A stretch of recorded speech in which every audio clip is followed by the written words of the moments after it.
Would you eat a hamburger or a chicken nugget made of meat grown in a laboratory? Joshua Tetrick, co-founder and CEO of Just, is betting that you will.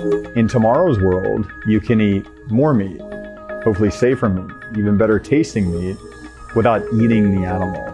Just, which is based in San Francisco, has been producing and selling non-animal versions of food like mayonnaise since 2013, and it's raised more than $310 million in venture capital. Tetrick and his team have created products like Just Mayo by identifying plant-based alternatives to common animal products like eggs.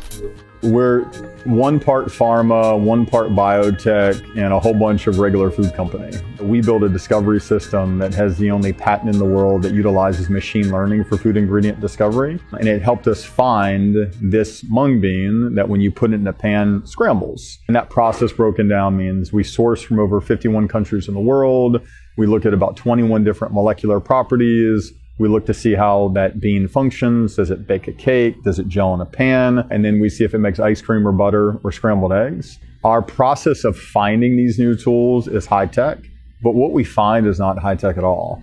The mung bean has been in the world's food system for 4,400 years. I sure as hell didn't invent the mung bean. Just is one of a handful of tech companies working to disrupt the meat production industry. While many of its competitors are pursuing better plant-based meat substitutes, Just is pushing ahead with so-called clean meat, or lab-grown animal tissue, that requires no farming, no feeding of livestock, and no slaughterhouses. Only a single sample from a single animal, duplicated endlessly. Just and companies like it are poised to disrupt the entire livestock industry, but the established players are turning to the government to protect their turf. The United States Cattlemen's Association, which declined to participate in this story, submitted a petition still under consideration by the United States Department of Agriculture, asking that the words meat and beef exclude any products that are neither derived from animals nor slaughtered in the traditional manner. The power of a term is a lot more powerful than people think, especially in food. Imagine Tesla launches a pickup truck, but U.S. Department of Transportation says, hold up, Tesla, Elon, you can't call it a pickup truck. You have to call it an electric mobility transport unit. That's not winning in Alabama. Even though it might be fast, even though it might have an amazing amount of horsepower, because a car is identity, but food's identity even more. Just is also looking to transcend the vegan versus carnivore paradigm. We don't allow the term vegan to be used in our company. Not because we don't believe in the spirit of it. That word ends up turning off 99% of people.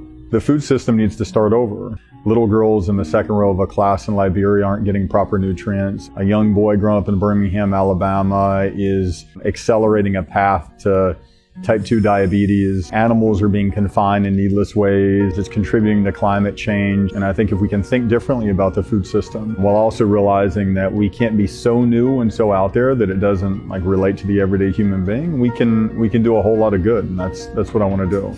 This isn't Tetrick's first fight with entrenched food interests. Just Mayo has been threatened by the Egg Board. I can't believe this. When the company's first product, Just Mayo, appeared on the shelves of major retailers, the American Egg Board went on the attack. It tried and failed to get Whole Foods to pull the product from its shelves and hired a network of writers to trash the product on food review sites. Target pulled Just Mayo off its shelves after receiving an anonymous letter about food safety, but an FDA investigation later found that the product was safe, and investigators failed to ever identify the author of the letter. At one point, Egg Board members even discussed putting out a hit on Tetrick, with one writing that he should have his old buddies from Brooklyn pay him a visit. The officials claimed to be joking. I think the email where they discussed putting a hit out on me, where the American Egg Board discusses that, was probably the most surprising. At the time, we probably had 15, 20 people in the company. I didn't really know what the hell I was doing. And all of a sudden, the egg industry has an interest in this little Mayo product. And when bigger, more entrenched folks pay attention to you, maybe it's validating that you're onto something. Whether or not consumers are ready for lab-grown meat is yet to be seen, and the company landed in hot water with the SEC in 2016 after being accused of buying its own products off the shelves to boost sales figures to raise more venture capital, though the company claims it was a quality control measure and no charges resulted from the investigation. But with Just products in more than 20,000 stores and plans to release lab-grown clean meat onto the market by the end of the year at a retail price within 30% of that of traditional meat, Tetrick is optimistic about the future of his company and the global food system. It was an out-of-body experience to sit there and eat a chicken, but have the chicken that you're eating running around in front of you. We're working on chicken nuggets, maybe foie gras. I want to focus less on changing the cultural and societal perceptions of a word. I don't know how long that's going to take. And more on feeding as many people as I can every day a little bit better.